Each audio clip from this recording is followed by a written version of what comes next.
Buenas tardes, bienvenidos a la puesta de largo de una nueva criatura literaria de Laura Blasco. Gracias por venir a estas horas y somos conscientes del esfuerzo que habéis hecho, sobre todo uno, por el tráfago diario que nos invade y nos exprime, y dos, porque los asuntos literarios son asuntos de unos pocos. Pero aquí estamos muchos, estamos muy contentos de bautizar 4 estaciones y media de Laura, una novela compleja que está entrelazada, vamos a decir, en etapas vitales de los personajes, del año,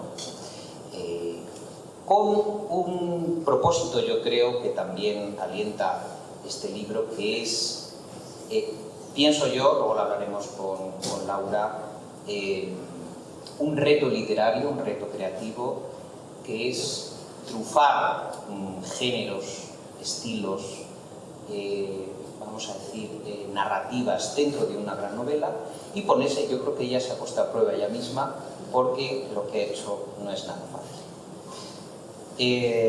Encontramos drama, encontramos noir, encontramos romanticismo, encontramos lo que en Europa se llamó la Bildungs Roman, que es una novela de crecimiento, de autoconocimiento, con muchos personajes cuyas vidas encontradas o vidas cruzadas terminan confluyendo, que es una gran sorpresa. Son personajes, además, que ella ubica en los Estados Unidos, y además lleva, como vais a poder comprobar, un trabajo de investigación importante, porque ella va situando la trama de esta novela en lugares que va concretando, que va describiendo. Luego le preguntaré, Laura, ¿has estado allí? Explícanos, ¿no? Pero bueno, así que buenas tardes, Laura, y enhorabuena por este trabajo inmenso. Estás aquí rodeada de amigos y, sobre todo, la primera sensación que tiene uno cuando, después de ese trabajo, 2 años y medio que has estado preparando este volumen, ya digo que no es una novela fácil de escribir, es una novela que ella, insisto, se ha empeñado en ponerse contra las cuerdas, y eso se nota en el trabajo. Ha ido puliendo todo, está tan bien engarzado que funciona además como un resorte, es decir, que todas las piezas, todos los cabos sueltos, que muchas veces el lector dice, pero este personaje, ¿pero por qué dice eso? En esta fiesta, ¿qué relación tiene? ¿Ha desaparecido? Y de pronto ella va haciendo que converja todo y que tenga un sentido. Lo primero, ya tienes aquí la novela, Laura, 4 estaciones y media, 4 estaciones de la vida también, porque es muy simbólica, es una novela muy simbólica. ¿Qué sensación tienes cuando, después de este esfuerzo de invertir horas, de invertir parte de tu vida importante en hacer una buena escritura, encuentras este hijo tuyo en tus manos? ¿Cuáles son las sensaciones que tú tienes de tocarlo, de verlo, que está aquí impreso, en este tipo, en este papel? ¿Qué sensaciones tienes? Hola, ¿se me escucha? Sí. Bueno, antes de responderte a tu pregunta, también quiero dar las gracias personalmente a todos los que estáis aquí, porque sé que es complicado por el día, la hora, y bueno, es un esfuerzo que agradezco enormemente para los que estáis. Por supuesto, también agradecerle a David Felipe, porque no tenía por qué, siempre lo digo, cuando viene alguien a presentar conmigo y lo hace de buena fe, y yo se lo agradezco enormemente. Y bueno, sé que los agradecimientos se alargan cuando empiezas, es como un listado que tampoco, que a veces la gente se aburre, pero yo creo que es imprescindible. Entonces tengo que dar las gracias también a mi familia, a mi agente, a la editorial por el trabajo que ha hecho, a mis amigos y a todos los que me apoyan en este camino. Como siempre digo, que es duro, pero ahí estáis. En particular a mis padres, mi padre por hacer de agente de marketing, que siempre se lo digo, que es un trabajo difícil porque le rechazan en muchos sitios y él está ahí al pie del cañón, como el que dice. Así que se crece en la adversidad. Sí, desde luego. Yo creo que es un trabajo, por eso en realidad poca gente lo quiere hacer, ni las editoriales, ni el propio escritor, ni nada. Entonces buscar un agente de marketing al final yo creo que es lo más complicado. Así que nada, gracias a todos. Y respondiéndote a tu pregunta, pues las sensaciones son muy buenas. Lo que me pasa muchas veces cuando escribo, cuando luego leo mis libros y reviso, bueno, aparte de ver los fallos que siempre se ve, lo cual es horrible, siempre hay algún error o alguna falta que corregirías, es que muchas veces digo, ¿de verdad esto lo he escrito yo? O sea, hay veces que no me lo creo, no sé si le pasa a otros escritores, imagino que sí, pero a mí personalmente, cuando luego lo leo, me sorprendo a mí misma de haberlo escrito y muchas veces no me lo creo. Así que siempre pues, es una alegría muy grande verlo en papel y tener la oportunidad, pues me da mucha felicidad. En esta novela de 4 estaciones y media se respira la juventud, se respira el crecimiento y el desarrollo personal, el encuentro y el desencuentro. Estamos hablando de personajes que vais a ir leyendo, descubriendo, que cada uno con su psicología va madurando a lo largo de estas 4 estaciones y media, descubriendo también que detrás de esa etapa juvenil luminosa, resplandeciente, de fiestas, de encuentros, de enamoramientos, también, eso me interesa mucho de 4 estaciones y media, se van encontrando con una realidad que pertenece más a los ámbitos más oscuros, que tú has trabajado además, que eres experta criminóloga, es posgraduada en Ciencias Forenses por la Universidad Autónoma de Madrid, además de psicóloga.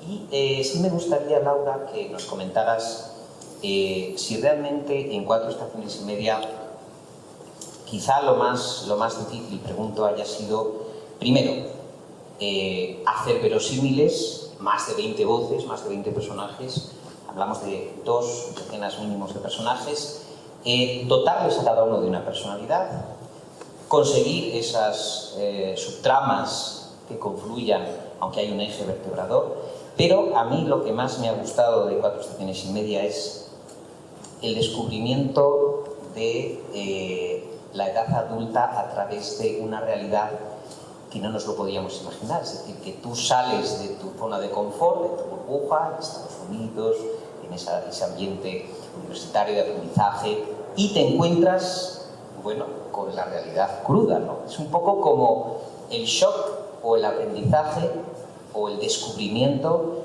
de que el mundo a lo mejor no solo es el de los estudios, los libros de texto, los exámenes, que los hay, las conversaciones de amigos, sino que hay algo al otro lado de ese espejo bonito que nos espera y que tenemos que andar con mucho ojo y mucho tiento.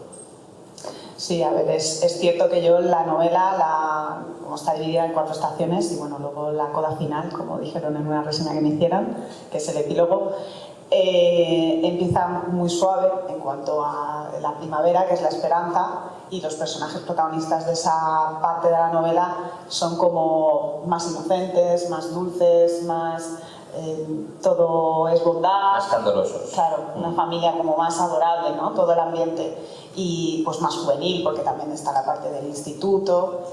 Y luego, a medida que vamos avanzando y en las otras estaciones, pues ya cambia la cosa. Son personajes con los que se van topando y se van entrelazando, que son más crudos y más difíciles, más complejos en un sentido, porque son más adultos, como pueden ser los padres, ¿no? Que pues, pueden encontrar pues, dificultades en el matrimonio, problemas con el alcoholismo, las drogas, un mundo más oscuro, como bien dices, con el que bueno, pues que se topan y va avanzando y va ocurriendo una serie de, como dices tú, luego hay un hilo conductor que desencadena un conjunto de todo. La novela, además, yo diría que es un digno guión, quedaría incluso para una serie de televisión. Me parece que es una novela muy audiovisual, es una novela que tiene un ritmo muy frenético, se lee muy rápida, pero creando un cierto pozo de imágenes visuales. Laura construye imágenes visuales muy potentes, es decir, que da al lector los suficientes elementos como para que casi esté disfrutando de una película. Habla no solamente de los sentimientos, sino de los ambientes, los escenarios que aparecen, las investigaciones del FBI, de la Policía Federal, de los agentes, sin entrar en muchos detalles, porque claro, ahondar en 4 estaciones y media es ir desvelando claves, pero vamos a intentarlo hacer creando la expectativa, ¿no? Han aparecido noticias últimamente, Laura, o en los últimos tiempos, de hallazgos de fosas comunes, de enterramientos, de crímenes. A veces uno tiene la sensación, leyendo 4 estaciones y media, ¿verdad?, que la realidad supera la ficción y que nosotros estamos inmersos en un mundo quizá muy protegido, en una sociedad de bienestar, cuando el crimen acecha a la vuelta de la esquina, incluso en ciudades o en instituciones o en países que conforman sociedades tan desarrolladas como la de los Estados Unidos. Es decir, que el mal está agazapado a la vuelta de la esquina, que puede emerger e irrumpir en mitad de la vida plácida de una familia que cumple más o menos con esos principios de buena ciudadanía, y que el mal se cuela de rondón, se filtra irremediablemente, castigando, entre comillas, a gente inocente. Sí, a ver, es verdad que cuando yo desarrollé todo el tema de la parte policial y criminal de Estados Unidos, tuve que informarme bastante de cómo era el sistema policial allí, porque no tiene nada que ver con el de aquí de España. Entonces, hay muchos sectores, como puede ser la DEA, que es más para las drogas, el FBI, que son federales, pero luego están los agentes de condado, que no tienen nada que ver, los estatales, o sea, se va dividiendo en un montón de agentes especializados en determinada materia. Entonces sí que es cierto que yo al principio tuve ciertos problemas teniendo en cuenta que se sitúa además en 2 condados diferentes, aunque sea el mismo estado, el estado de Virginia Occidental, los condados son diferentes. Entonces, ¿qué agentes, por así decirlo, serían los que se tendrían que involucrar en el momento que suceden los crímenes y cuáles no? Porque varía mucho. Si luego además es una organización, pues se supone que es uno. Si solamente es algo esporádico, un crimen esporádico, se supone que son otros los que actúan. Entonces tuve que informarme un poco de todo lo que eran las subdivisiones de policías de Estados Unidos para hacerlo lo más verosímil, lo más creíble y lo más realista posible. Y me ayudó siempre, toda esa parte también me ayuda mucho el tema de las ciencias forenses. Obviamente, como estudié para la parte policial y de investigación y de hablar de balística y todos esos componentes, pues para dotarlos de más credibilidad, pues siempre me ayuda. Además, una de las cosas que cuando escribo es que quiero que todo esté al milímetro. O sea, por ejemplo, si un personaje tiene que estar en tal punto y hay otro personaje en otro sitio y tiene que llegar, calculo los tiempos reales que tardaría esa persona, que muchas veces en las series americanas, porque esto es una serie americana básicamente, cuando estamos viendo la película o la serie decimos, pero ¿y este hombre cómo ha llegado hasta aquí, no? En plan, decimos, a veces hay fallos de guión o argumentales que muchas veces no sabes por qué tal persona o en qué momento se ha dado cuenta y por qué está ahí, si no le ha dado tiempo. Bueno, pues cuando escribo siempre intento que todo sea lo más coherente y lo más sensato y realista posible. Entonces mido mucho los tiempos que tardaría esa persona para que llegue ahí, y igual en todo el tema de la investigación me informo lo máximo posible para hacerlo, porque yo creo que es importante para meterse más. Es importante también cómo en la fundación de las ciudades y los condados de los Estados Unidos, pues Laura también recurre a la historia, ¿no?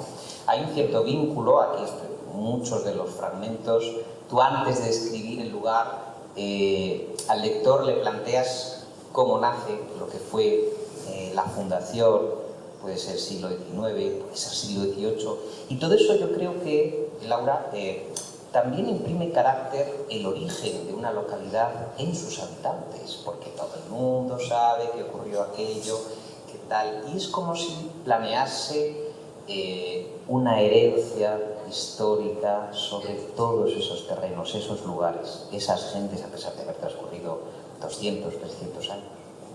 Sí, elementos históricos, ¿no? Como la ciudad de Harper's Ferry, por poner un ejemplo, que habla un poco de la historia de la Guerra Civil Americana. Y están los edificios, entonces pues también trabajo de investigación, saber un poco cuáles eran los edificios históricos y qué es lo que ocurría ahí. Y me gusta aportar esos datos para contextualizar mejor todo y también para que la experiencia sea más real para el lector, para que se meta todavía más en el lugar y en el escenario, ¿no? Y dotarle de ese ambiente pues, más americano, ¿no? ¿Se puede compatibilizar en un Estado que cree en la democracia y en la libertad del ciudadano y en el bienestar y que tiene a la familia también como núcleo esencial de la sociedad? ¿Se puede compatibilizar todo esto con el uso de las armas, el problema que hay en los Estados Unidos, la enorme cantidad de violencia que estamos acostumbrados a ver y que se refleja también en 4 estaciones y media? ¿Tú crees que llegaremos a algún punto de conciliación entre la defensa personal, el asalto, las mafias que hay por allí, el libre uso de las armas y de la licencia de armas, de la tenencia de armas, con la posibilidad de poder desarrollarse humanamente en paz con los vecinos? Es un dilema que planea también en 4 estaciones y media. A ver, yo creo que es complicado, ¿no? Yo creo que como en todo, siempre digo, o sea, cuando se habla de política, me parece que en el anterior libro lo dije en FEM, que cuando hay 2 bandos o hay bandos enfrentados, como es en el caso del uso de las armas, están los que defienden el uso para protección propia y los que pues, no lo contemplan o por lo menos quieren que haya ciertas restricciones a la hora de conseguir un arma, porque está claro que en Estados Unidos pues, son unos mínimos requisitos y muchas veces pues, ni siquiera hay una valoración psicológica de la persona que va a comprar el arma. Pero como siempre digo, al final a mí me gustaba mucho una vez que escuché que lo llamaban como fuerzas opositoras, que se chocan, entonces lo único que muchas veces se consigue es que ese choque sea una explosión. Entonces a lo mejor tras esa explosión de esas fuerzas opositoras puede que se llegue a un entendimiento, pero es complicado, ¿eh? Yo lo veo complicado. No quiero ser pesimista, la verdad, pero al final intentar cambiar el modo de pensar o de creer, además con esa, como tú has dicho, con esa historia de cowboys norteamericana que vienen de ser cowboys de tejanos, de llevar las armas allá por donde van, de dispararse, sacar los dos las armas. Entonces, cambiar esa mentalidad puede que a lo mejor que con el tiempo y el paso de los años pues se logre, pero a día de hoy yo creo que ha pasado muy poco tiempo, son muy pocos años desde que dejaron de ser cowboys y todavía hay muchos en Texas. ¿Quién vigila? Otra cuestión que está en 4 estaciones y media. ¿Quién vigila las grandes corporaciones? ¿Me estás haciendo preguntas periodísticas? Periodísticas, desde luego. ¿Quién maneja las grandes corporaciones? Los hilos. ¿Quién vigila para que no se propasen en sus deberes, en sus obligaciones? Esa es la pregunta que tengo. Mira, ahí ya te han contestado. No, nadie que veamos que esté a la luz, por así decirlo, porque yo creo que se manejan, hay poco control y el control que hay es por detrás, por así decirlo, no está de cara a la población ni a la sociedad, entonces es difícil. No creo que haya nadie así que vayas a decir este. Porque realmente, leyendo esto, quizá te saldría aquí una subtrama o tramas paralelas acerca de la vida de los grandes ejecutivos, de las grandes corporaciones, los movimientos fiscales que hacen, la evasión de cuentas, el robo y cómo incumplen muchísimos principios éticos básicos, que yo creo que es un tema que también planea en 4 estaciones y media y que al final, pues sí hay una pena de telediario o una noticia que dice que, bueno, puede ser que fulanito de tal vaya a ser procesado, pero al final, Laura, el ciudadano medio nunca sabe qué fue de ese señor que un día acaparó las noticias en el telediario, que sustrajo miles de millones y que la gente se olvida. Cierto, es verdad que esa parte también está representada en el libro, porque al final son las triquiñuelas no solo policiales, sino de la gente que tiene mucho poder económico e influencias políticas. Y también tuve que informarme todo el tema del blanqueo de dinero, que lo hay en el libro, capitales, evasión de impuestos, porque yo no tenía ni idea de todas esas cosas y tuve que informarme para ver cómo había esa posibilidad y cómo se tenía que hacer para que no, pues, en principio para que no te pillaran. Pero no voy a desvelar mucho tampoco de toda esa trama. Pero sí, obviamente, pues está ahí. Otro tema que también está en la novela y que Laura lo trabaja mucho, que es una sociedad, la estadounidense, que recibe inmigrantes con buenas intenciones, dispuestos a sentarse, dispuestos a trabajar, por ejemplo en industrias verdes, inmigrantes o familias de inmigrantes europeos, porque Estados Unidos está hecho de inmigrantes, pero también de otros inmigrantes con muy buenas intenciones, vamos a decir, armados hasta los dientes. Claro, eso entra dentro de un debate muy de nuestro tiempo, que es el tema de los movimientos migratorios, de la conciliación del país de acogida con esos nuevos miembros de la comunidad. ¿Cómo creéis que está haciendo ese encaje Estados Unidos, el encaje de la acogida de esas nuevas personas provenientes de Europa, de los países del este, de otros continentes, que tienen que adaptarse también a formas de vivir y que, bueno, lleva su proceso, pero que a veces sale bien, pero a veces sale mal también? A ver, la acogida es verdad que hay un poco de todo, porque los protagonistas en concreto de la parte de verano, porque eso es importante decirlo, que los protagonistas de cada estación van variando, son diferentes. Eso es algo que quería contaros, que no es, aunque las historias se vayan entrelazando, no va pasando, por así decirlo, unos protagonistas y se van encontrando con gente y entonces las historias se van entremezclando, no. En 4 estaciones y media, cada estación tiene sus propios protagonististas. Son 4 micronovelas, podríamos decir. Sí, porque los que son los principales en una estación son los secundarios o terciarios de otra, y así van cambiando. Entonces, en este caso, los protagonistas de verano son inmigrantes, efectivamente, vienen de Alemania, y entonces pues se tuvieron que acoplar a las circunstancias de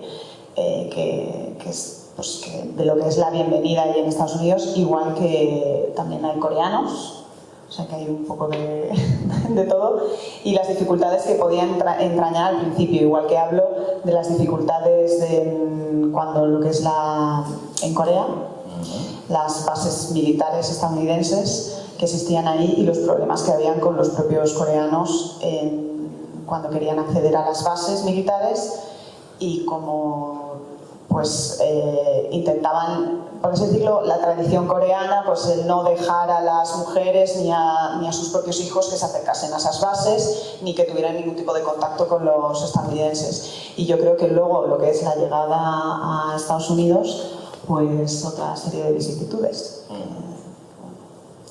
También se forman guetos, también se forman etnias, también se forman mafias, también se forman bandas y se forman... Rusas, es verdad, los rusos también, si es que al final... Se forman, yo creo, como zonas, casi diríamos, Laura, de autoexclusión, es decir, bueno, yo he venido aquí pero no me adapto a las normas sociales de este país, y además puedo colisionar tranquilamente con la apacible vida de unos ciudadanos que sí que están asentados o que han nacido allí o que han hecho el esfuerzo, como tú bien has dicho, adaptativo. Hay otros que no. Hay otros que no. Cierto, efectivamente. Estamos dando muchas claves, me parece. Sí, bueno, no, simplemente se sabe un poco que la historia del thriller, por eso es un thriller, porque muchas veces me preguntan, pero ¿en qué estilo lo encajarías? Y es complicado, porque 4 estaciones y media, como tú has dicho, al final son como micronovelas cada estación, tienen muchísimas subtramas, y yo siempre lo defino porque es un thriller, pero por el hilo conductor de todos, ¿no? Y un poco el final, el desenlace del libro. Entonces, en eso sí que digo que es un thriller, pero no por otras cosas. Y como bien dices, pues efectivamente ahí están la mafia rusa de por medio, que para toda la parte de las drogas, y luego también hablo un poco también de la mafia italiana. Cuando hemos hablado antes del componente histórico, pues hay otros datos que aporto de la existencia de las mafias italianas que existían también en su época en Estados Unidos, y también lo comento en el libro.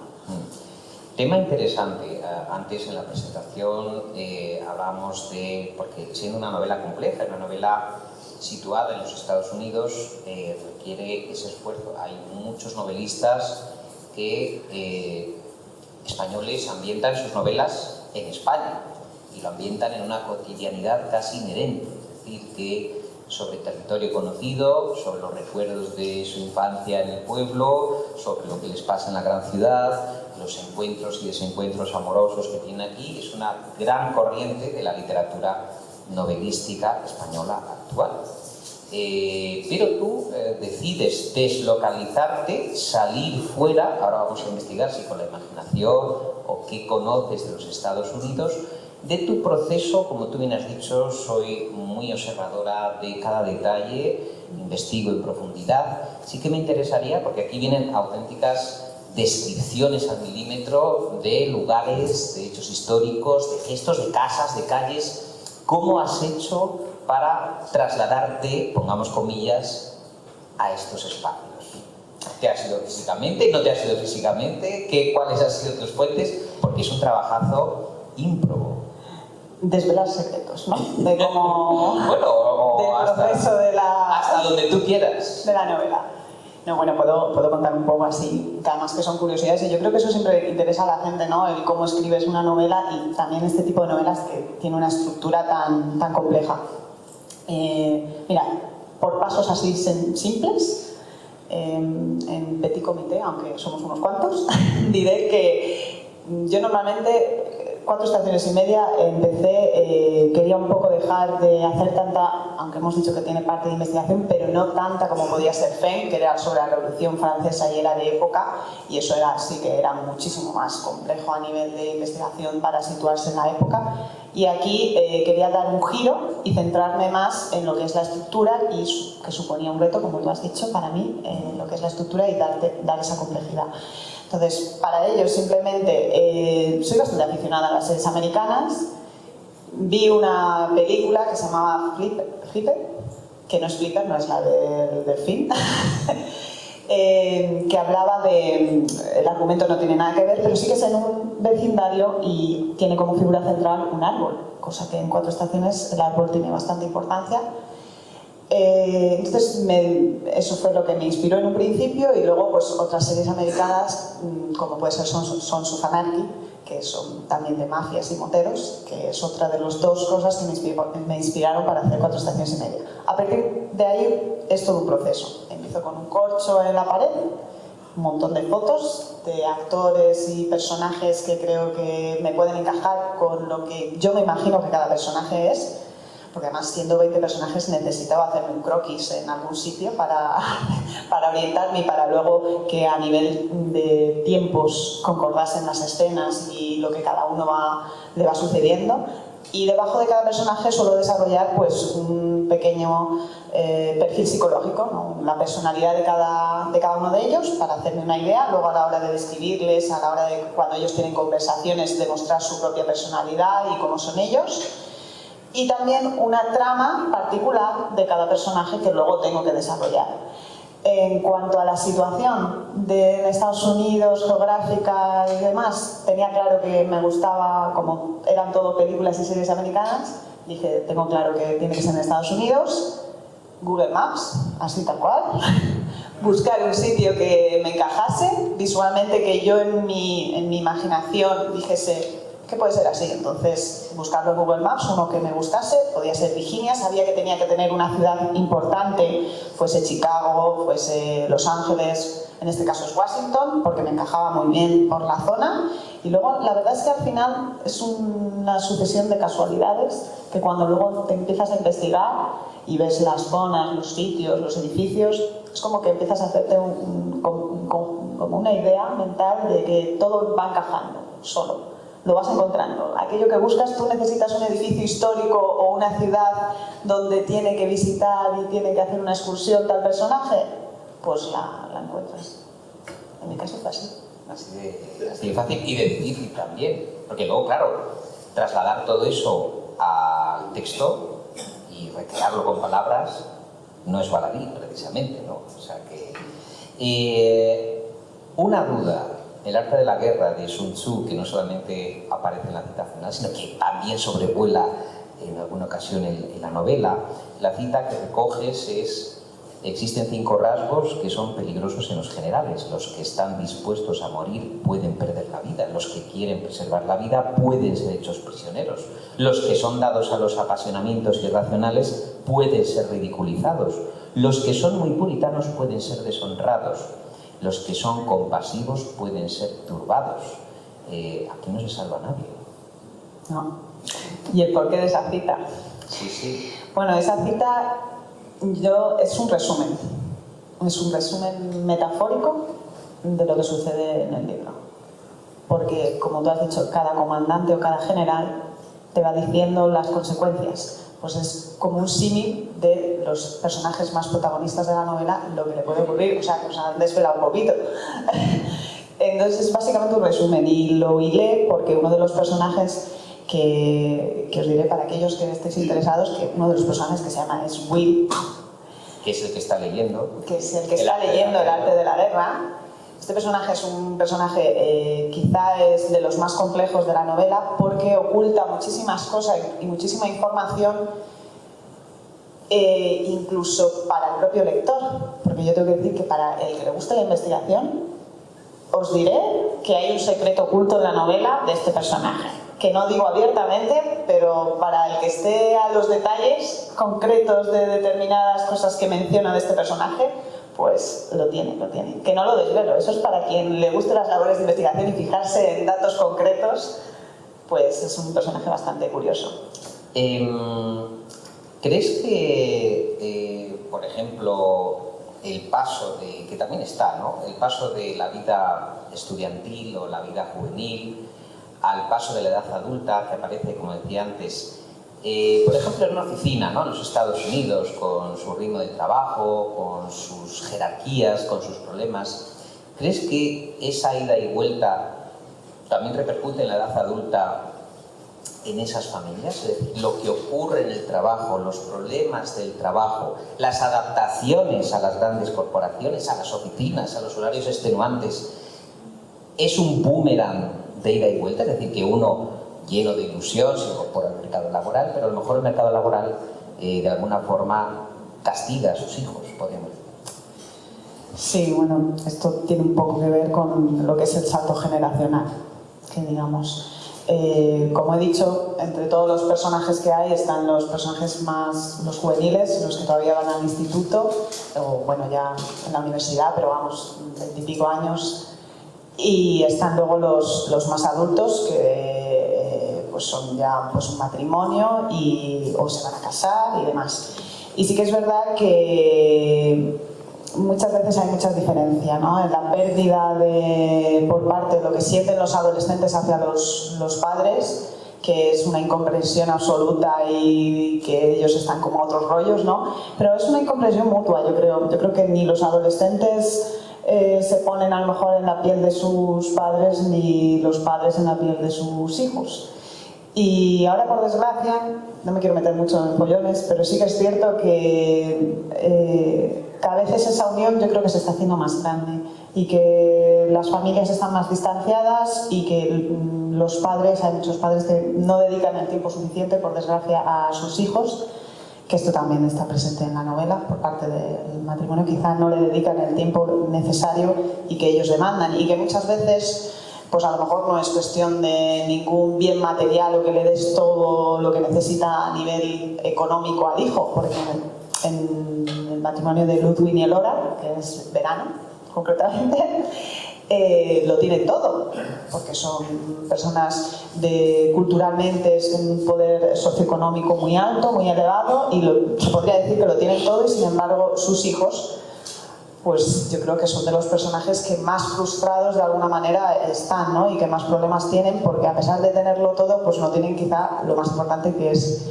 ese cariño, ¿no?, y el poder compartir ciertas experiencias. Y yo creo que, por desgracia, con todos los avances que hay y todo el sistema que cada vez va más rápido y a mayor velocidad, y la incorporación del trabajo y todo esto, pues pasa factura, porque cada vez dedicamos menos tiempo, eso es cierto.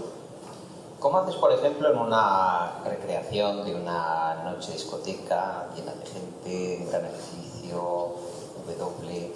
¿Cómo haces para que te metes en la piel del personaje y sientes tú esa chica mirándose el espejo, la cola, los pensamientos, la aglomeración, la confusión, el ruido? Entiendo que partirías de una experiencia de discoteca propia, pero desvelanos un poco, por ejemplo, esa escena que me ha gustado mucho, ¿cómo la recreas con tanta fidelidad? Mira, esa es una escena que quería leer, que me lo he saltado, no sé si lo tienes tú apuntado, porque no la he marcado, y la quería leer porque tiene una curiosidad. La buscamos, no te preocupes. Sí, es una escena un tanto picante, para te voy a decir, pero tiene ese puntito.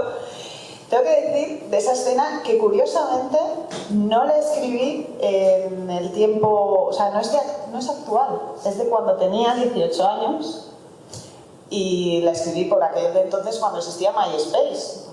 No sé si os acordaréis, pero cuando existía MySpace yo subí hombre, no exactamente igual, la he retocado para la novela para que encajase correctamente, pero la escribí en su momento y la acoplé, entonces me ha resultado curioso que justo te hayas fijado en esa escena porque es una de las que quería leeros por esa curiosidad, simplemente. 198. Bueno, esperamos. No, la descripción es muy buena y luego además con los diálogos, los típicos diálogos en la confusión, ¿no? Que es, la verdad es que yo creo que son los grandes momentos descriptivos de la novela. Está muy bien recreado, ¿no? Las conversaciones de los chavales. Pero esa es la descripción. Sí. Bueno, si no lo busco luego o mientras. Porque la versión de Sweet Dreams también, 194, está aquí, está también muy interesante. Sí, a ver, la leo porque es esta justo, la descripción. Una versión de Sweet Dreams, estilo Deep House, se escucha a través de los altavoces de la imponente sala de la discoteca Guay. La música suena alta, sus oídos le comienzan a zumbar, mientras aparta lentamente a la gente de su alrededor. Comienza a sentir aquella melodía, aquella canción. La multitud desaparece sin saber muy bien el porqué, esas dosis inyectadas en sus venas o esas largas consumiciones en la barra. Los tacones golpeando sin freno un sólido suelo de vidrio que refleja la luz macilenta de enormes y múltiples focos. Empieza a deslizarse al ritmo electrónico del bass drum, desde el centro de la pista. Parece estar sola, sentirse inútil. Manejada por aquellos sonidos, percibe la rugosidad que comienza a formarse en su sedoso, vaporoso y negro vestido lencero. Incapaz de vislumbrar la separación entre su piel y la tela, cuya terminación, que suponía llegaba hasta los muslos, empieza a desaparecer. Bien por la inercia de sus manos o por la embriaguez que la invade y que la hace desvivirse por derretir cualquier llanto, cualquier hilo de seda sujeto a una apariencia. Sus brazos y manos son una continuación de todo su cuerpo, una ampliación y un sustento, que evocan suspiros y deseos, una silueta alumbrada por pequeños haces verdosos que se mueven reduciéndolo a la nada, mientras descubren cada una de sus partes, la madre de todas las sensaciones, una expiación de los pecados o el verdadero pecado en sí. No le hace falta ver, solo escuchar. Llegado el momento álgido, su mano recogiendo el tirante que pretencioso trataba de escapar de su hombro, la respiración entrecortada, una mínima brisa ardiente de deseo sumiéndola en una inconsciencia en la que, no obstante, sus sentidos permanecen intactos. Le siente sujetándola por las caderas y deslizando su mano a lo largo de sus muslos, fundiéndose ambos en uno. Siente el abrazar de su piel contra la suya hasta desvanecerse entre la multitud en una única y férvida coreografía. Ese es el momento. Sí, está, obviamente, lo situé en la discoteca, la descripción de la discoteca está pues, actualizada, no es de ahora, pero lo que es todo el baile es de cuando tenía 18 años. Pero no es inventado, aún así, no. No penséis. Amarna comenzó a bailar imitando a las personas que se aglutinaban a su alrededor. Intentaba con la ayuda de Fred seguir el ritmo sin llegar a imaginar el increíble contraste cognitivo existente entre ella y los presentes. Después de todo, una discoteca es un local abierto al público destinado a escuchar música grabada, bailar, interactuar y consumir todo tipo de bebidas. La música también es importante aquí en esta novela, ¿no? Porque hay un montón de sugerencias musicales. De hecho, lo has hecho específicamente para que el lector pueda escuchar, entiendo que para completar sensorialmente los ambientes de 4 estaciones y media, con ese enlace que puede seguir un poco mientras se lee, a lo mejor escuchar la música, ¿no? Sí, efectivamente. Eso es básicamente porque también cuando yo escribo, escucho música. Y la música que escucho va variando en función no solo del tipo de novela que esté haciendo, no era lo mismo la música que escuchaba para FEM, que era pues eso de época, que la que podía escuchar para esta novela, que era más rockera porque el ambiente me lo daba. Entonces quise hacer un poco lo mismo para el lector, o sea, para que viva la experiencia completa y se meta aún más en el escenario y en el ambiente americano. Dije, ¿por qué no voy a poner la misma música que yo muchas veces escucho al escribir determinadas escenas? La pongo para que la escuchen y también vivan ese mismo momento igual que lo he vivido yo cuando lo he escrito, exactamente igual. Así que pues que sepáis que hay un código BIDI o QR al que podéis acceder, donde hay unas listas de reproducción, y durante el libro hay unos asteriscos que están indicando que esa canción en concreto se puede escuchar en la lista de reproducción y es el momento, justo por así decirlo, el indicado. Luego un apartado muy interesante que es el amor en este libro, ¿no? Un amor más juvenil, más adolescente, un amor más veterano, más consensuado, pero sí es verdad que sobrevuela siempre ese amor inestable. O sea, el amor nunca va a estar asegurado, al igual que no están aseguradas las vidas de los protagonistas en esa cita del arte de la guerra, ¿no? Siempre pendiente de un hilo, siempre colgado de la brocha, siempre sujeto a las circunstancias de turno. Sí, el amor en los diferentes, entre los chavales jóvenes o en el propio matrimonio, o los que están a punto de casar o que van a tener un hijo, que también está la pareja que va a tener un hijo, complejo. Casi en todas las relaciones, tanto de unos como otros, los niveles no son lo mismo, el nivel de profundidad o de complejidad del amor y de cómo se tratan ambas personas o ambos tipos que estén implicados no es exactamente lo mismo, lógicamente, un adolescente que un matrimonio de X años. Pero sí, es un poco, solo retratar un poco imposibles, los amores imposibles o complicados que tienen sus desavenencias. Pero quizá porque no solo que me puede dar más juego a la hora de escribirlos, sino que puedo tener cierta evolución. Puede tener una evolución de problemáticas, que tengan problemas, a que se resuelva esa problemática, o lo contrario, que empiecen muy bien y luego surjan ciertos problemas. Entonces, sí que es verdad que es algo fundamental, pero en realidad yo creo que todas las novelas tienen que tener un punto de amor. El amor tiene que existir por todos lados. Y a veces no es de pareja, puede ser de una madre a su hijo, que hay un momento importante en la novela también, que es el amor de su madre al hijo, que no voy a explicar mucho de eso, porque eso sí que sería un spoiler en toda regla, si os cuento ese momento. Luego otro tema interesante que siempre pregunto a los escritores, a las escritoras, a los que entrevisto, es el punto de vista de un hombre, el punto de vista de una mujer, que eso es una asignatura importante a la hora de estructurar con verosimilitud los personajes, porque eso significa que tú, Laura, tienes que meter en la psicología de los hombres, o si fueses un hombre, que introducirte en la psicología de la mujer. ¿Cómo has hecho ese clic, ese paso para poder dar verosimilitud a los sentimientos, las sensaciones de los personajes masculinos? Por supuesto los femeninos, pero también de los masculinos, adoptar ese punto de vista. A ver, yo creo que tengo un poco personalidad múltiple. No, eso es broma. Pero podría ser, porque tengo muchos estilos de letras, de escribir, que eso denota como que te puedes poner un poco en la personalidad de diferentes personas, ¿no? De diferentes tipos de personas. Pero no, obviando eso, que obviamente no tengo personalidad múltiple, yo creo que es un trabajo de observación. Y el haber estudiado psicología y sí que me considero una persona muy observadora, de estar durante un montón de años, pues cuando miras a cómo se comportan los hombres, cómo hablan los hombres, cómo se comportan las mujeres, cómo hablan las mujeres, todas las que pasan a lo largo de mi vida, al final te vas quedando con ciertos rasgos de personalidad que sabes o intuyes más o menos cómo pueden cada uno actuar en ciertos momentos. Entonces, de todas maneras, sí que es cierto que en 4 estaciones y media quizás sea un poco más fácil ese aspecto porque hay una voz en off que va guiando también la novela, no es primera persona. Entonces, al contrario, por ejemplo, y voy a dar un adelanto, la tercera novela que estoy escribiendo, ahí son dos protagonistas, es un hombre y una mujer, y cada capítulo va cambiando, es primera persona. Entonces, ahí sí que es verdad que te tienes que meter en la piel incluso de cómo piensan los hombres. Y es complicado, preguntando también, mucho. Preguntando. Oye, ¿cómo pensáis? Y difícil respuesta, porque la mayoría me dice, ¿pero qué pregunta es esa?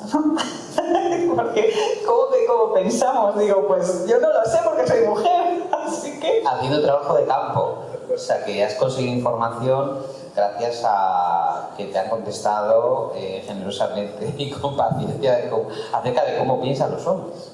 Sí, un poco de cómo actuarían, sí, porque muchas veces las mujeres a lo mejor, en el caso del enamoramiento, nos podemos fijar en detalles concretos, pues cuando nos gusta un hombre, y no tiene nada que ver a los detalles en los que se puede fijar una mujer de un hombre que los que se fija un hombre de una mujer, que normalmente valoran otra serie de rasgos completamente. A lo mejor, además, las mujeres, que en FEM me pasaba, nos fijamos cuando hacía descripciones, de lo que muchos no lo habéis dicho, de los trajes y las vestimentas, y algunos de los hombres que han leído FEM y tal, me dicen, bueno, es que es mucho el tema de las descripciones del traje, de cómo van las vestimentas, porque vosotros no os fijáis tanto en eso, la mayoría.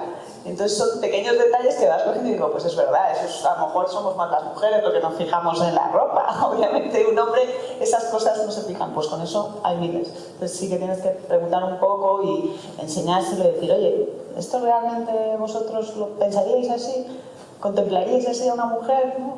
Sí, sí. O sea, que la mirada de un hombre sobre una mujer y sobre el mundo es distinta que la mirada de una mujer o de un hombre sobre una mujer sobre el mundo en general, ¿no? Hay una mirada masculina, una mirada femenina. Somos diferentes por mucho que queramos ser iguales y que se está ahora en boca de todos que tenemos que ser iguales en derechos, ante la ley, obviamente. En salarios. Sí, efectivamente. Pero no somos iguales ni en personalidad, ni en rasgos psicológicos, ni físicamente. Tampoco somos iguales y tampoco no entiendo mucho la necesidad esa de querer siempre como compararnos. Yo creo que bienvenido sea esa diferencia. La cuestión es que nos respetemos mutuamente y que haya una comprensión mutua de esa diferencia. Precisamente, y si llegamos a comprender y a entendernos, da igual que seamos diferentes. Entonces, pero sí. Tú que además, Laura, que tienes esa licenciatura en psicología, también el posgrado en ciencias forenses, ¿crees que la literatura es un buen anclaje para comprender a las personas, comprender sus actitudes, comprender sus comportamientos? ¿Crees que la ficción puede ayudarnos a entender a nuestros semejantes? Sí, yo creo que te da una perspectiva, sobre todo porque hay mucha variedad. Ya no solo vale, sí, aquí hay 20 personajes, pero en general en las novelas te dan perspectivas diferentes a las que tú puedes tener en un primer momento. Y no solo de cómo son las personas, sino de la visión de vida, de las experiencias que pueden tener unos y otros y cómo afrontan esas vicisitudes o esos acontecimientos. Entonces, yo creo que te amplía un poco la mente, ¿no? El decir, oye, bueno, existe este tipo de personas que a lo mejor no has conocido en la vida real, pero sí las conoces en la literatura y en la escritura. Y eso yo creo que es fundamental, que al final te da una perspectiva más amplia de todo en general. Recientemente entrevisté en el Marcapáginas a Alberto Pertejo, que es novelista, ha publicado una novela que se llama 1000 leguas en Good Books y ambienta esa novela en la Guerra de la Independencia en España, cómo nos sublevamos contra las tropas de Napoleón, contra Pepe Botella. Y es una trama muy interesante acerca del robo de unos cuadros, esto es verosímil, o sea, verdadero, de Bartolomé Esteban Murillo en el Hospital de la Caridad de Sevilla. Depredan literalmente las tropas napoleónicas esos fondos artísticos y me dijo que la pluralidad de personajes era tan grande que él había tenido que anclarse, esa es la pregunta que te quería hacer, en tipos, en psicologías que él conocía para poder partir de ahí y desarrollar los personajes. Tal era el cúmulo de protagonistas, de antagonistas que había en su novela. ¿Tú has trabajado o ocasionalmente, o si lo haces habitualmente, en alguna psique real o en algún modelo para luego de ahí hacer una derivada, irle añadiendo y construir el protagonista, o tú los trabajas ex nihilo, desde cero, tabula rasa y construyes el personaje? Pues un poco de todo.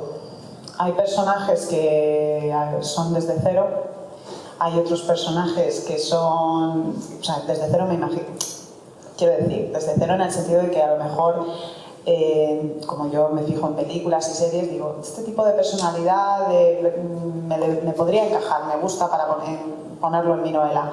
Pero luego también puede ser de la vida real, puede ser que me inspire pues, en alguna amistad, en algún familiar o algo, y eso evoluciona, no es exactamente igual, obviamente, pero sí que me puede inspirar a la hora de desarrollar ya luego ciertos personajes. Además, concretamente en 4 estaciones y media sí que es cierto que tengo alguna inspiración en cuanto a amistades, que se lo dije libremente y no había ningún problema.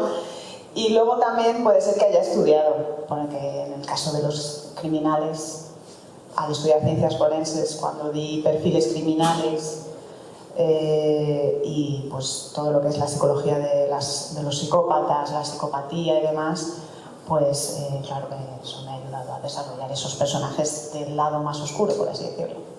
A esas personas reales a las que has pedido permiso, entre comillas, porque no hay permiso, sino a las que has informado que a lo mejor está inspirado, tal, cuando la han leído, ¿qué te han dicho? No he recibido todavía información. O sea, tú fíjate. No hay. Concretamente de esas personas todavía no tengo información, pero vamos, no creo que haya. ¿Eso qué puede ser? ¿Que no la han leído todavía? ¿Que lo han leído y...? Yo creo que no lo han leído todavía, pero no creo que haya problema porque como tengo el croquis en la pared y sí que han venido a casa y han visto el personaje y la personalidad y la trama, en realidad sí que saben que la inspiración está en ellos, aunque no sea exactamente igual. Claro, o sea, que bueno. Y no me dijeron nada en su momento luego. Estás a la expectativa, digamos, ¿no? Sí. Muy bien. Más cosas interesantes. El mundo de la literatura, que es un mundo, ahora ya salgamos un poco de la novela, vayamos a Laura Blasco. El mundo complejo de las letras en un país que no es precisamente cuidador de las artes en general, ni de la música, ni de las artes plásticas, mucho menos de la literatura, ¿no?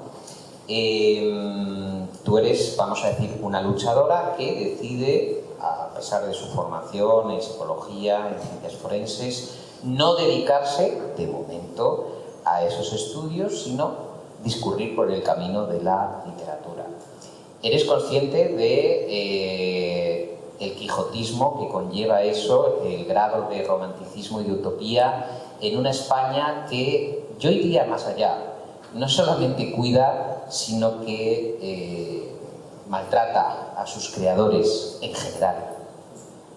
Sí, es un poco suicidio, para que nos vamos a engañar. Es que tampoco puedo ser, pero hay que ser valiente, perseverar y trabajar en aquello que realmente te ilusiona y te gusta. Y yo pues me he hecho el convencimiento interno que a pesar de haber estudiado psicología y ciencias forenses, pues dije, mi camino es el arte. O sea, el pictórico o la escritura en este caso, ¿no? Pero el componente creativo está en mi persona, en mi ser, por así decirlo, y es algo que quiero trabajar de ello. Voy a poner mi esfuerzo, todo mi esfuerzo, aunque arrastre conmigo a personas, lo que es verdad que al final arrastras, pobrecillos, a quien arrastro conmigo en mis vicisitudes y mis problemas con el arte, pero sí, hay que... Al final, si hay algo que te llama mucho internamente y te llena, yo creo que tienes que intentar perseguirlo, porque si no, no tiene mucho sentido. ¿Qué le diría Laura Blasco a los responsables de la cultura del país, los responsables del ánimo creativo de sus ciudadanos, los responsables de la educación, los responsables de las vocaciones, los responsables de cuidar de que las nuevas generaciones crezcan en gusto, en respeto, en ética, en sensibilidad, en aprecio por la belleza, por un buen libro, por un viaje, por empaparse de la cultura. ¿Qué les dirías a todos estos responsables o irresponsables, depende del punto de vista, que se encargan de estructurar las vidas educativas y culturales de este país? A ver... Ahora que te están escuchando el ministro de Cultura, el consejero de Cultura, el ministro de Universidades, ¿qué les dirías? Pero es que a ver, lo primero, por un lado serían los políticos. Te lo dice un docente que ayer los alumnos de primero de doble grado de Periodismo y Humanidades me dijeron: profesor, es que no podemos leer más allá de un párrafo. Esto de ayer. ¿Qué dirías a los responsables? ¿No pueden leer más de un párrafo? Sí. Bueno, por ejemplo, un artículo en un periódico que solo leían la entradilla y el titular. Y razonamiento, respuesta del alumno: es que no me hace falta más. O sea, que asumían que no necesitaban más, ¿no? Sí. Que era lo que había. Se conformaban. Sí. El conformismo es un problema, efectivamente, que tenemos, eso sí es cierto. A ver, yo por un lado te podría hablar del tema político y del tema en cuanto a lo que es todo el mundo literario. Yo soy muy crítica con el mundo literario, lo he sido en alguna entrevista que me han hecho, pero tampoco me gusta quejarme mucho porque al final, como siempre digo, cada uno, si tú te fijas, ves las noticias y a la gente en general siempre se van quejando de lo suyo, de lo que le toca de cerca. Entonces, yo te podría decir miles de cosas y problemas que he podido tener con las editoriales. Y pues, lo que más te ha molestado. Que no hacen su trabajo. Al final cargan todo el peso en el artista y cada vez más. Y el problema está en que, y hablo de artista porque esto sucede no solo en el ámbito literario y de la escritura, sino en la pintura, en la música, en cualquier tipo de actividad de tipo creativo.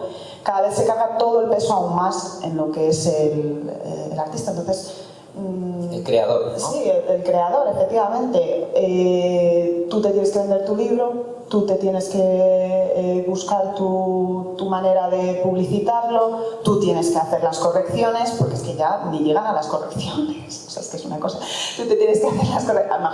Quiero pensar que en las editoriales, que yo espero llegar algún día, pero que en las editoriales grandes trabajan de otro modo, pero en concreto yo, por mi experiencia, lo que he vivido es que tú te haces tu diseño, tú te buscas tu agente, tú te buscas tu publicidad, te buscas el sitio donde vas a hacer las presentaciones, te haces tú las correcciones. No solo es escribir el libro, o sea, al final es todo más o menos lo haces tú.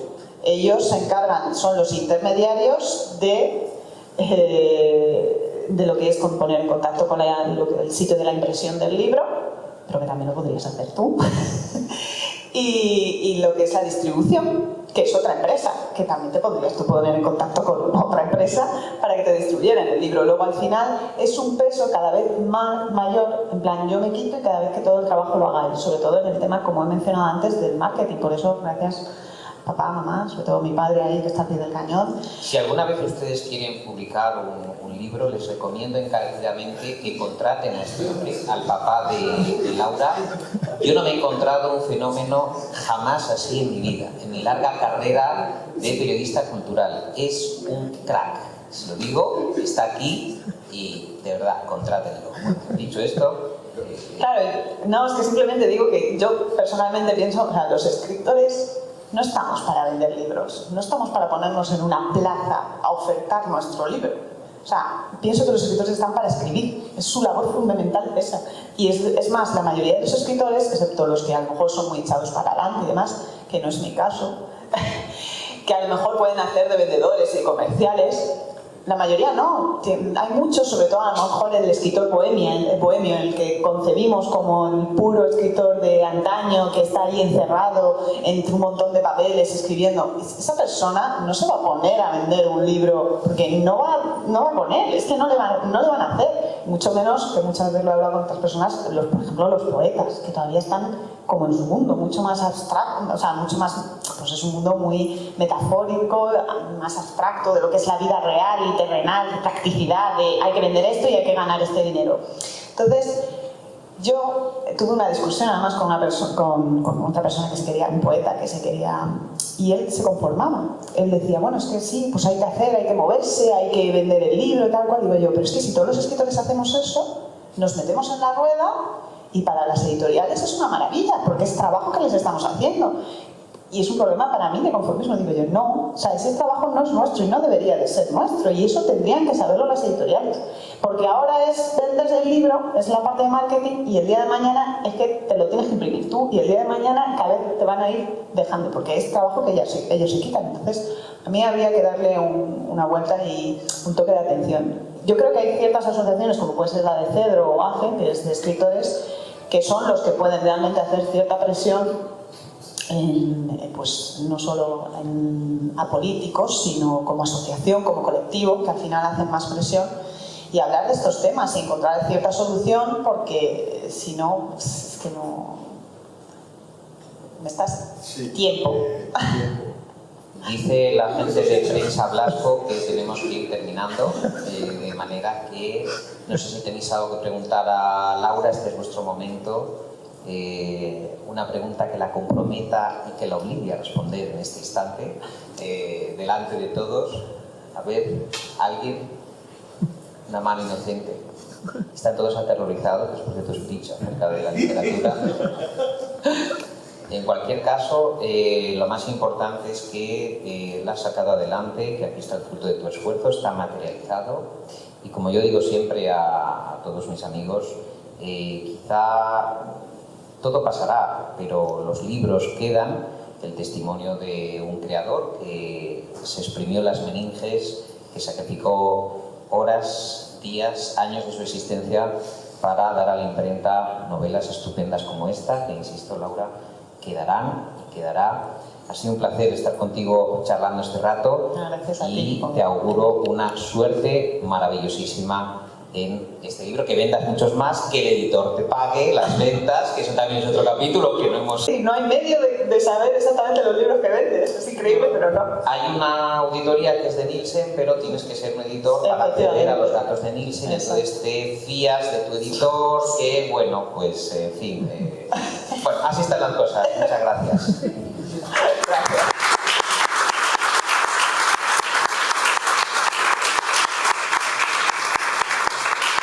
Hay una amiga tuya que quiere preguntarte algo. No, no es una pregunta. Quería hacer un comentario. Bueno, aparte de agradecer la presentación del libro, que me ha gustado mucho. Quería comentarte que me ha gustado mucho escucharte algo que le voy a transmitir a mi hija.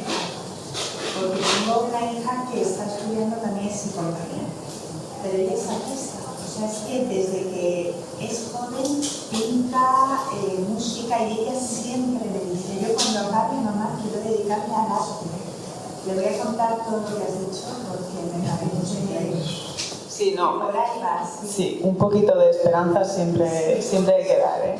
Porque además, y te voy a contar para que también se lo digas, porque, mira, el otro día me sorprendió leer todo el tema de las inteligencias artificiales que se había creado, básicamente una inteligencia artificial que se ha abierto la aplicación, y lo que hacen ahora es, se crea una imagen. Automáticamente tú pides, oye, quiero que tenga este estilo, tipo Dalí, tipo tal, y te crea una imagen automáticamente. Entonces, claro, yo cuando vi esa noticia y vi todos los comentarios de esa noticia y vi la gente totalmente desesperanzada, todos los ilustradores, que a mí me dio una pena terrible todo lo que decían. Decían, me he tirado estudiando 4 años, 5 años, una carrera que para nada, porque ahora, claro, lógicamente, para las empresas les va a ser mucho más rentable coger por así decirlo, pagar lo que tengan que pagar para utilizar esa aplicación, y se podrán hacer todas las ilustraciones y todas las imágenes que quieran por un precio mínimo en vez de contratar un ilustrador que les va a salir mucho más caro. Así que en cuanto empresario pues le va a salir más rentable, es lo que hay, no hay más. Y claro, yo leía todos esos comentarios tan desesperanzadores por parte de todos los ilustradores, en plan, pues es lo que hay, tal, conformándose. Y muchos decían no, porque lo típico que se dice, no, porque la inteligencia artificial nunca va a igualar al ser humano porque no puede reflejar las emociones, y les contestaban que sí, porque puedes programar las emociones y porque si tú pones quiero que represente la tristeza, como ellos tienen una base de datos, van a buscar todos los cuadros, todas las ilustraciones que sean de tipo tristeza, por así decirlo, psicológicamente que representen la tristeza, cogen esa base de datos y te hacen la imagen. Y yo les decía, digo, bueno, sí, me dio ganas de escribir, no llegué a escribir, pero dije, hay un componente que es la parte espiritual, ¿vale? Que no tiene nada que ver con la religión, la parte espiritual del hombre, que no te lo va a hacer una máquina, por mucho, ni lo van a programar jamás en la vida. Entonces, al final, tu ser, tu parte espiritual, tu alma, tu espíritu, tu ánima, la vas a tener que reflejar de algún modo. Y el artista, el creador, sea en escritura, sea en música, lo va a dar y lo va a poner porque va a poner de él, cosas que la inteligencia artificial no. Entonces, siempre hay que dar, me dio ganas para dar ese puntito de esperanza a todas esas personas, es decir, no nos van a igualar, jamás en la vida va a igualarnos. Entonces, bueno, eso fue. Muchas gracias. Bueno, pues comprad el libro y ella lo va a firmar, así que es lo importante también, ¿no? La parte, sí, la parte la parte de práctica. la A mí se me olvida muchas veces, pero oye, al final vivimos en el mundo en el que vivimos. Bien, pues muchas gracias. Gracias.